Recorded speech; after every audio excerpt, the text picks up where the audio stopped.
Hi everyone, welcome to chemistry class.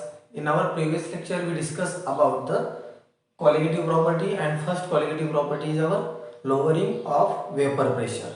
Okay, now today we are going to discuss about some numericals on lowering of vapor pressure. From that numericals we can study the proper study of lowering of vapor pressure. Okay.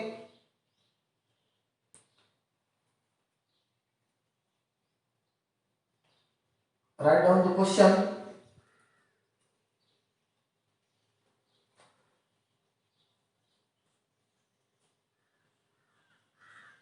Calculate the calculate mass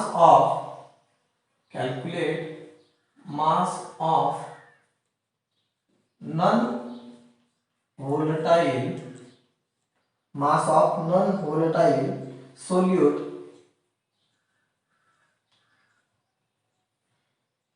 in bracket molar mass is 40 gram. Molar mass is 40 gram, which should be dissolved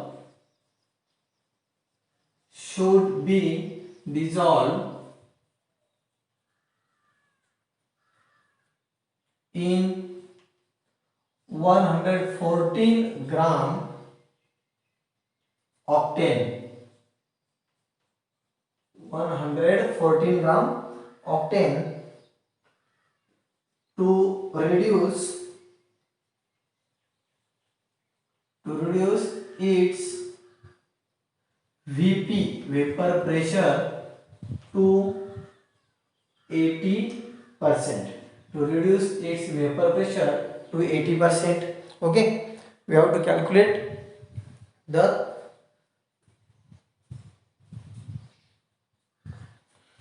here they give us a P naught A, P, and we have to calculate the mass of non-volatile solute. And here our molar mass is also given. Then we have to calculate the given mass. Okay. In that question, what they give us? They give about the calculate mass of non-volatile solute, and the molar mass is 40 gram. Molar mass is capital M. Molar mass is 40 gram. Okay, which should be dissolved in 114 gram of octane. 114 gram of octane means what? Mass of octane. Octane is nothing but our solvent. Octane is our solvent. Okay, and here solute mass non volatile solute given mass आपल्याला दिलेलं नाहीये. आपल्याला सोल्यूटचं काय given आहे? Molar mass capital M तो given आहे. ठीक आहे. आता आपल्याला काय करायचं आहे? Which should be dissolve in 114 gram of octane. आता इथं काय येईल मग? Mass of octane, and octane is nothing but our solvent, means what? Ma. Octane is our solvent. Ma is equal to 114, and what will be the molar mass of the octane? What is the structural formula of octane? Octane चा formula काय आहे? C8H18 बरोबर आहे. मग याचा ऑक्टेनचा molar mass काय आहे? हे मोलार मास कसले आपलं B चं आहे, सोल्यूट चं आहे. मोलार मास कसले आहे आपलं B चं आहे. आणि आता आपण कशाबद्दल विचार करतोय? Molar mass of our solvent means A. ठीक आहे. आता ऑक्टेनचा मोलार मास कसं काढायचं आपल्याला? कार्बन किती असतो? 12 आणि हायड्रोजन 1. 12 into 8, 12 जा 96, and 96 plus 18 किती होईल? 114. मोलार मास किती आहे ऑक्टेनचं? 114, आणि गिवन मास पण किती आहे? 114. From that we can calculate the number of moles of octane also. Okay, from that given data we can also calculate the number of moles of octane. किती आहेत मग number of moles of octane? Na is equal to number of moles of A, means our solvent. बरोबर ना? Na म्हणजे इथे काय आपला हा octane आहे, हे विसरू नका. म्हणजे solvent. A word is used for the our solvent. Na is equal to given mass upon molar mass. Okay, and what is the given mass? Here given mass 114 and molar mass is also 114. That's why number of moles of octane is 1. Okay, got it? Number of moles of octane is 1 Na. The value of Na is 1. Okay, Na, ठीक है. Then now our next calculation is regarding to our solvent B. Okay, suppose here dissolve in 100 gram of octane to reduce its vapor pressure to 80%. Vapour pressure reduce होतो हे आपण previous लेक्चरला बघितलंय, पण तो कितीने reduce झालाय? 80% पर्यंत आलाय, म्हणजे 20% जो कमी झालाय आणि आता त्याची नवीन व्हॅल्यू काय आली आहे? 80 आली आहे. 80% आली, पण आपल्याकडे त्याची जुनी व्हॅल्यू होती का प्युअर फॉर्मची? दोन व्हॅल्यू असतात कोणत्या? पी नॉट ए आणि पी, अशा दोन व्हॅल्यू असतात. आता आपल्याकडे कोणती व्हॅल्यू गिवन आहे? एकही व्हॅल्यू गिवन नाहीये. आपल्याकडे काय दिलंय? रिड्यूस टू इट्स 80%, म्हणजे हा पी रिड्यूस पी, दोघांमध्ये छोटा कोण असतो? पी असतो, हे आपण बघितले मागच्या लेक्चरला. मग हा पी किती पर्यंत आणायचा आपल्याला?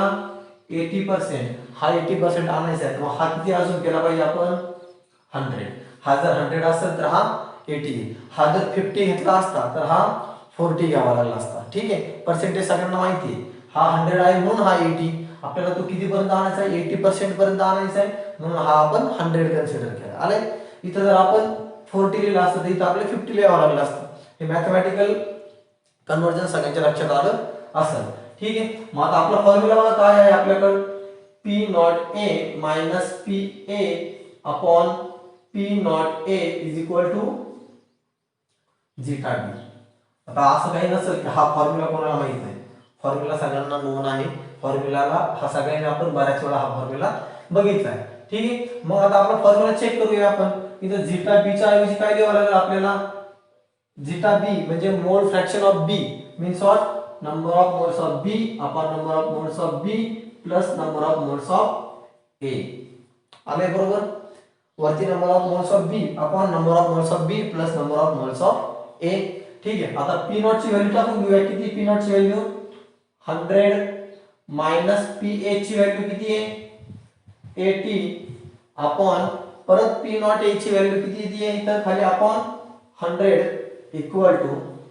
आता बघा आपल्याकडे काय गिवन आहे? एन बी आपल्याकडे गिवन आहे का? N B is nothing but for our N B is for our solute particle. ठीक आहे, एन ए कशासाठी असतो? कुठेतरी लिहून ठेवूया आपण. एन ए कशासाठी असतो? एन किंवा ए काय असतो? Our solvent and B is our solute. हे आपण प्रीवियस लेक्चरला फायनल केलं होतं, हे आपण कन्सिडर केलं. ए आणि बी कशाला काय म्हणायचं? ए काय असतो? सॉल्व्हंट आणि बी इज आवर सोल्यूट. ठीक आहे, मग आता इथं काय येईल? एन बी ची व्हॅल्यू आपल्याला माहित आहे का? नाहीये. एन बी आहे तसाच येईल एन बी अपॉन, आता इथं परत एन बी माहिती आहे का? नाही. N B plus 1 N A ची व्हॅल्यू काय आहे? एन ए ची व्हॅल्यू आपण आधीच कॅल्क्युलेट केली आहे. किती आहे? A stands for solvent and in that particular case octane is our solvent. आता octane चा नंबर ऑफ मोल्स किती आहे? नंबर ऑफ मोल्स साठी फॉर्म्युला काय आहे? Number of moles is equal to given mass upon molar mass, and in that particular case given mass of octane is 114 gram and we calculate the molar mass from this carbon 12 and hydrogen 1. From that we calculate the molar mass and molar mass is also equal to 114. That's why given mass 114 upon molar mass 114. That's why number of moles of octane is equal to 1. Okay, आता N A च्या काय इथं 1 येईल. आले ना बरोबर? आता आपण हे कॅल्क्युलेट करून घेऊ, बघूया काय येतं. हे काय आन्सर येते बघा. मग 100 मायनस 18 काय येईल? 100 minus 18 20 upon 100 is equal to NB upon NB plus 1. ठीक आहे, आता आपण यालाही सॉल्व करून घेऊया, बघूया काय येते इथं. 1 काय येईल आता? 1 अपॉन 5 बरोबर आहे. 20 upon 100 1 upon 5 is equal to NB upon NB plus 1. आले लक्षात? आता आपण याला रिव्हर्स करून घेऊया. काय करायचं आपल्याला? रिव्हर्स करायचे म्हणजे काय होईल? सगळं उलट होईल. 5 equal to NB plus 1 upon NB. 5 is equal to NB plus 1 upon NB. 5 is equal to 1 plus 1 upon NB. बरोबर आहे का? NB upon NB 1 आणि 1 upon NB. 1 upon NB आहे तसं झाले. काय आलं मग इथं? 5 is equal to 1 plus 1 upon NB. ठीक आहे. मग आता from that equation we can calculate the value of NB. काय येईल व्हॅल्यू? आता हा 1 बघा इकडे प्लस आहे, तिकडे गेल्यावर मायनस. काय येईल? 4 is equal to 1 upon NB. and now NB is equal to 1 upon 4 and NB is equal to 1 upon 4. आली value? NB is equal to 1 upon 4. NB is nothing but the number of moles of B and B is our solute. आपल्याला काय मिळाले? आता सोल्यूटचे number of moles मिळाले आहेत. ठीक आहे. सोल्यूटचे नंबर ऑफ मोल्स मिळाले. Number of moles NB is equal to 1/4. पण नंबर ऑफ मोल्स साठी फॉर्म्युला काय आहे? नंबर ऑफ मोल्स साठीचा फॉर्म्युला काय आहे आपल्याकडे? Number of moles is equal to given mass upon molar mass. आपल्याला कॅल्क्युलेट मध्ये तेच करायचे बघा. NB म्हणजे solute, calculate mass of non volatile solute. B म्हणजे काय? B म्हणजे सोल्यूट. बरोबर आहे. नंबर ऑफ मोल्सचा formula given mass upon molar mass. Molar mass given आहे 1/4 is equal to given mass आपल्याकडे आहे का? नाही. हेच आपल्याला आता कॅल्क्युलेट करायचे. त्यासाठी आपण त्याला x असं कन्सिडर केलंय गिवन मासला. आणि आता खाली काय आहे? Molar mass. Molar mass is 40 gram. Molar mass is 40 ग्राम.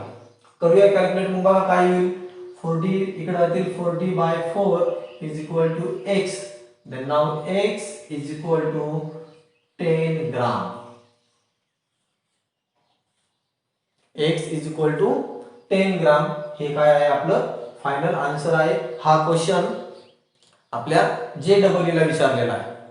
हा क्वेश्चन आपल्या JEE मेन्स ला विचारलेला आहे. तुमच्या बुक मध्ये हा क्वेश्चन नाहीये, तरी फक्त लक्षात घेण्यासाठी आता पूर्ण टर्म कळली असेल कुठून कसं कॅल्क्युलेशन करायचं आपल्याला. ठीक आहे. एकदा नोट डाऊन करून घ्या मग हा problem.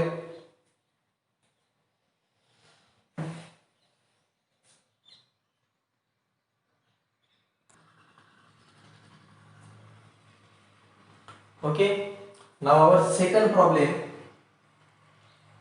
our problem number 2, the vapor pressure of water, the vapor pressure of water is 12.3 kPa. kPa means kilopascal. Pressure given at 300 Kelvin. At 300 Kelvin, calculate vapor pressure of 1 molar solution of a non-volatile solute in it. ठीक है. आले लक्षात? Problem थोडासा वेगळ्या पद्धतीने विचारलाय फक्त. The vapour pressure of water. आता vapour pressure of water is given means what? Water is only water is available means what? It's a pure pressure P not and water is our always universal solvent. ठीक है. Vapour pressure of water means solvent साठी A P not A is equal to 12.3 kilo pascal. P not A vapour pressure कशासाठी आहे? तो pure form साठी आहे. ठीक आहे. 12.3 किलो पास्कल. टेम्परेचर दिले त्याची काही गरज नसते हे लक्षात ठेवा. टेम्परेचरची बऱ्याच वेळा गरज येत नाही याच्यामध्ये तरी, because it is qualitative property. त्याच्या बाकीच्या कंडिशन मध्ये काही गरज नाही. Calculate vapour pressure of 1 molar solution of non volatile solute in it. त्याच्यामध्ये काय केलं आपण 1 मोलर सोल्युशन प्रिपेअर केलंय, त्याच्यात आपण नॉन व्होलेटाईल सोल्यूट ऍड केलेत. क्वालिटेटिव्ह प्रॉपर्टी यांच्या चारही आहेत, त्या सगळ्या कशासाठी आहेत, नॉन व्होलेटाईल सोल्यूट साठीच आहेत. ठीक आहे. त्याच्यात जर आपण नॉन व्होलेटाईल सोल्यूट ऍड केलंय म्हणजे काय, आणि कॅल्क्युलेट काय करायचं आहे, कॅल्क्युलेट वेपर प्रेशर. ठीक आहे, म्हणजे पीए कॅल्क्युलेट करायचं आपल्याला. You have to calculate the vapour pressure of solution. ठीक आहे, सोल्युशनचा वेपर प्रेशर म्हणजे पीए आणि फक्त सॉल्व्हंटचा वेपर प्रेशर म्हणजे पी नॉट ए. ठीक आहे. आता इथं काय आहे बघा, याच्यावरती लक्ष द्या. 1 मोलर सोल्युशन, 1 मोलर सोल्युशन म्हणजे मोलॅलिटी. 1 मोलर सोल्युशन म्हणजे त्याला काय म्हणतो आपण, मोलॅलिटी. मोलॅलिटी म्हणजे काय, molality is nothing but number of moles of solute upon mass of solvent in gram. mass of solvent in gram. आता याची मोलॅलिटी किती आहे, मग 1 आहे. 1 मोलर सोल्युशन म्हणजे काय, number of moles of solute 1 upon mass of solvent in gram म्हणजे काय आहे ते आता 1000. ते केजी मध्ये असतं ना, इथं किलोग्राम मध्ये असतं आणि त्याला ग्राम मध्ये कन्वर्जन केलं तर काय असतं, इथं किलोग्राम मध्ये आहे पण ते 1 किलोग्राम आणि नंतर त्याचं आपलं काय करायचं असतं, ग्राम मध्ये कन्वर्जन करायचं आहे. कारण आपण नंबर ऑफ मोल्स कशामध्ये घेतो, ते ग्राम पर मोल असतात ना. Mass upon number of moles म्हणजे काय, नंबर ऑफ मोल साठी फॉर्म्युला काय आहे, n साठी given mass upon molar mass. Given mass always gram मध्ये असतं, बरोबर आहे. म्हणून इथे हे केजी मध्ये आहे, मास ऑफ सॉल्व्हंट इन केजी, पण आपल्याला इथं ग्राम मध्ये आहे म्हणून खाली पण ग्राम मध्ये घ्यायचं. म्हणजे काय 1000, 1 अपॉन 1000 हे असतं त्याचा आन्सर. ठीक आहे. 1 मोलॅरिटी म्हणजे काय, मोलॅरिटी 1 असेल तर काय असतं, ते 1 अपॉन 1000 अशी कंडिशन असते. ठीक आहे. मग यासाठी आता आपल्याला पुढे काय कॅल्क्युलेशन करायचं आहे बघा. ठीक आहे. आता आपल्याला याच्यासाठी कॅल्क्युलेशन करायचं म्हणजे काय, आता ही मोलॅरिटी 1 आहे, त्याच्या म्हणजेच काय 1 मोल solute in 1000 gram solvent. 1 molal आहे ना, 1 मोलल म्हणजे त्याचा अर्थ काय असतो, 1 मोल solute in 1000 gram of solvent and here solvent is water. इथं आपलं सॉल्व्हंट काय आहे, वॉटर आहे. ठीक आहे. म्हणजेच काय, वॉटर काय असतं आपला सॉल्व्हंट म्हणजे NB ची व्हॅल्यू आपल्याला मिळून गेली आहे. NB ची value is equal to 1. Number of moles of जे काय असतील ते काय किती आले आपल्या मग आता 1 आले. त्याचा विषय आपला समजा, कारण हे किती आहे 1 मोल सोल्यूट, 1 मोल सोल्यूट विषय संपला आपला. इथं त्याचा आपल्याला NB किती मिळून गेलाय, 1 मिळून गेलाय. बी कशासाठी असतो, सोल्यूट साठी असतो. 1 मोल solute, number of moles of solute 1. याच वाक्यावरून करून गेले. 1 मोल सोल्यूट विषय संपला. सोल्यूटचे मोल्स आपल्याला मिळाले. आता आपल्याला काय करायचंय, झीटा बी चा फॉर्म्युला लिहायचा. झीटा बी इक्वल टू काय असतं, zeta B equal to NB upon NB plus NA. बरोबर आहे. Zeta B is equal to NB upon NB plus NA. मग आता काय आहे NB ची व्हॅल्यू, NB ची व्हॅल्यू काय आपल्याकडे आता गिवन 1 अपॉन परत NB 1 प्लस. आता सगळ्यांना प्रॉब्लेम येणार आहे NA पाशी, की NA काय, A म्हणजे सॉल्व्हंट साठीचा. सॉल्व्हंट काय आहे, वॉटर आहे. पण नंबर ऑफ मोल्स काढण्यासाठी काय लागतं, given mass upon molar mass. वॉटरचा मोलर मास किती आहे 18. पण वॉटरचा गिवन मास कुठे आहे आपल्याला वॉटरचं गिवन मास दिलेलं नाहीये. बरोबर ना, क्वेश्चन मध्ये कुठेही वॉटरचं गिवन मास दिलंय का, नाहीये.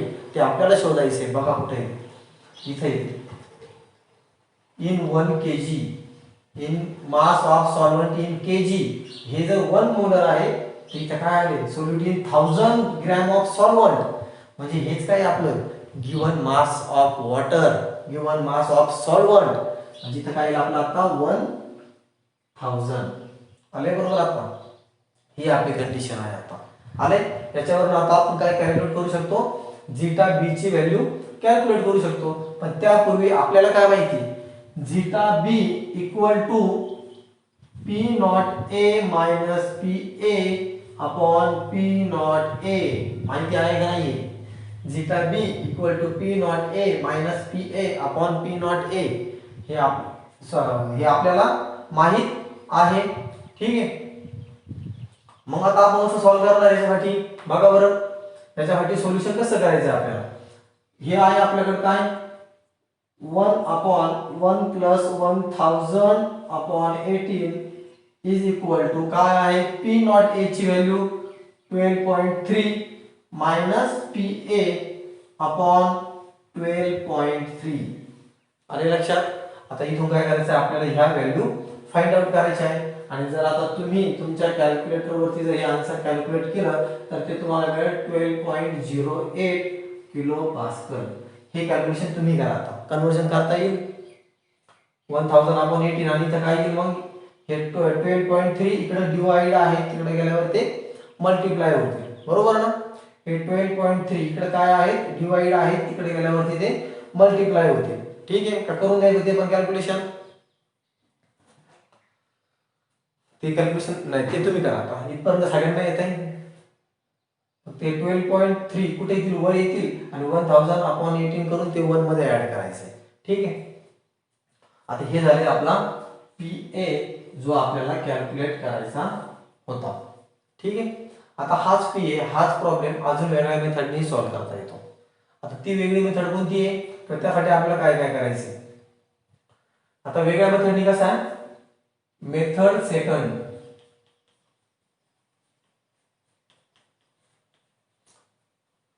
आप सगळ्यांना काय माहिती आहे, 1 मोलर सोल्युशन. काय माहिती आहे, 1 मोलर सोल्युशन मीन्स व्हॉट, 1 मोल सोल्यूट.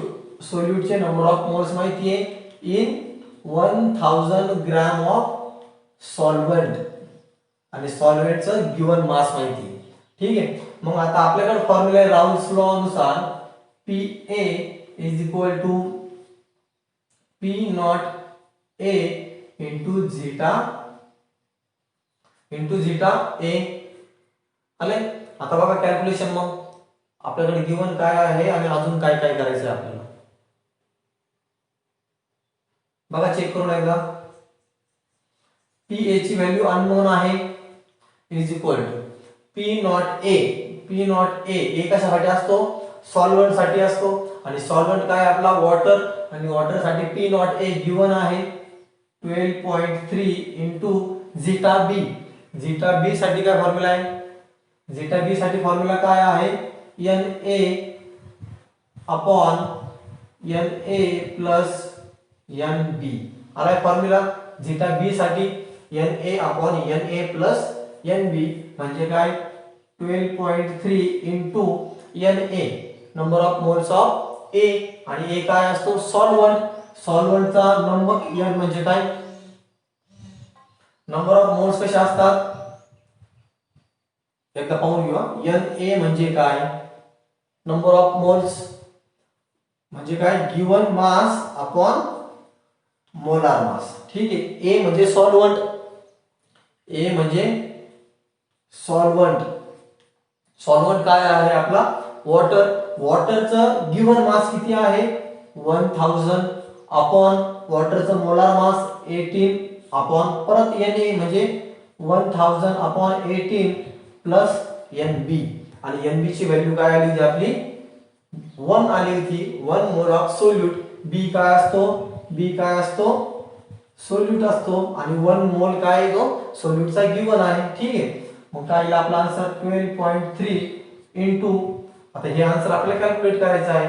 हे आन्सर किती येते आपलं 55.55 अपॉन 55.55 प्लस 1 म्हणजे काय येते 12.3 into 55.55 upon 56.55 means 12.3 into 0.9 into 0.9 something काहीतरी येत आहे. आणि फायनल आन्सर येते आपलं परत 12.08 kPa. PA ची व्हॅल्यू दोन्ही कंडिशन आता आपल्या काय झाल्यात सॅटिस्फाय झाल्या. दोन्ही वेनं आपण प्रॉब्लेम सॉल्व्ह केला. तुम्हाला ज्या वेनं इझी वाटेल त्या वेळी तुम्ही प्रॉब्लेम सॉल्व्ह करू शकता.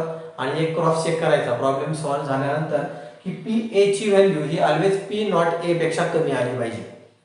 PA ची व्हॅल्यू किती आहे 12.08 and what is the value of P not A. Value of P not A किती आहे 12.3. There is a difference of 0.22. त्याच्यामध्ये काय आहे डिफरन्स आहे. हा डिफरन्स ऑलवेज आलाच पाहिजे कारण आपण काय शिकलो आता lowering of vapour pressure when we add any non volatile solute in our solvent. ठीक आहे. नॉन व्होलेटाइल सोल्यूटचे पार्टिकल जर सॉल्व्हंट मध्ये ऍड केले तर त्याचा वेपर प्रेशर कमी होतो. त्या सोल्युशनचा वेपर प्रेशर कमी होतो. कसा होतोय ते आपण अगोदर डायग्राम वरती बघितलं आणि आता ते मॅथमॅटिकली पण प्रूव्ह करून घेतलंय. ठीक आहे. आता मला तरी वाटतंय की वेपर प्रेशर कसा कमी होतो सोल्युशन मध्ये जर नॉन व्होलेटाइल पार्टिकल ऍड केले तर ते सगळ्यांना सांगता येईल. कोणी तिथं अडणार नाहीये. ठीक आहे. नेक्स्ट लेक्चरला आपण काय बघणार आहोत मग बॉइलिंग पॉइंट एलिव्हेशन आपली सेकंड क्वालिटेटिव्ह प्रॉपर्टी आहे. And qualitative property means what which only depends upon number of particles, number of ions, number of molecules, not on the nature of the particle. Okay. फक्त quantity वरती depend आहे quality वरती नाहीये. ठीक आहे. चालेल मग नेक्स्ट लेक्चरला पाहूया आपण boiling point elevation. Elevation means increment. आता बॉइलिंग जसा आपला वेपर प्रेशर लोअर झाला आता बॉइलिंग पॉइंट वाढणार आहे. ठीक आहे. बघूया मग नेक्स्ट लेक्चरला बॉइलिंग पॉइंट एलिव्हेशन. थँक्यू.